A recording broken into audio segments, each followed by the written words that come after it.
Back in October 2023, the Five Nights at Freddy movie came out.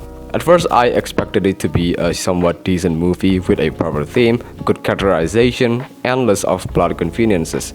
But poor Habibi forgot that this is real life, and in real life, you don't get the interest, the government do. In reality, it's a cheaply made movie that shamelessly only utilizes the branding of the IP of a respectable indie game, the returning actor Josh Hutcherson, and Matthew Lillard, who's well known for playing the serial killer in Scream.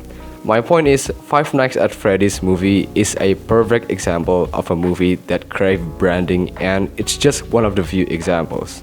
If you have noticed, the very first critic video I did was on Doctor Strange in the Multiverse of Madness, a movie that contained characters who share the same brain cells as mine. Defensive positions! Now!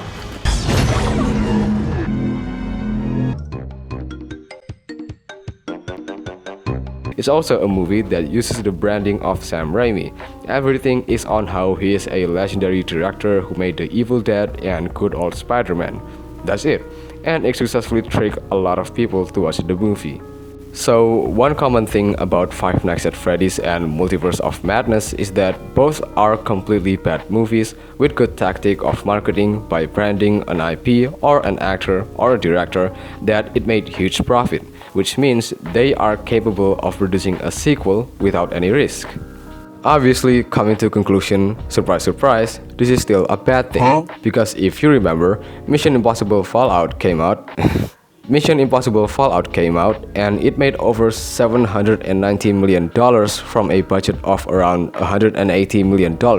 Despite that, the sequel, Dead Reckoning, flopped hard and is about to lose around $100 million in grossing. Now, I haven't watched Dead Reckoning, I'm sure it's a good movie. But back to the topic, basically the tactic of branding only works once, not twice, not even forever. I mean, most Marvel movies, while it doesn't flop, it still produces a least generous amount. Thor Love and Thunder, however, is the exception. But do you know another exception? Yep, you're right. Five Nights at Freddy's and Multiverse of Madness. They are just an exception. What we should focus on is the story. Is it fucking cap or not? Or is it just another shady tactic of a branding? Just like how Moon Knight utilized the branding of award-winning actor Oscar Isaac, or how Obi-Wan Kenobi show utilizes the branding of Hayden Christensen, or how Thor Love and Thunder utilizes the branding of Taika Waititi and Christian Bale.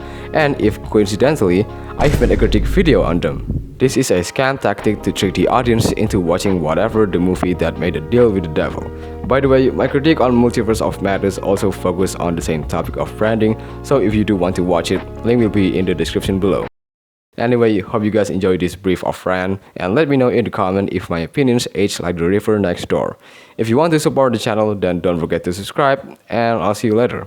Peace.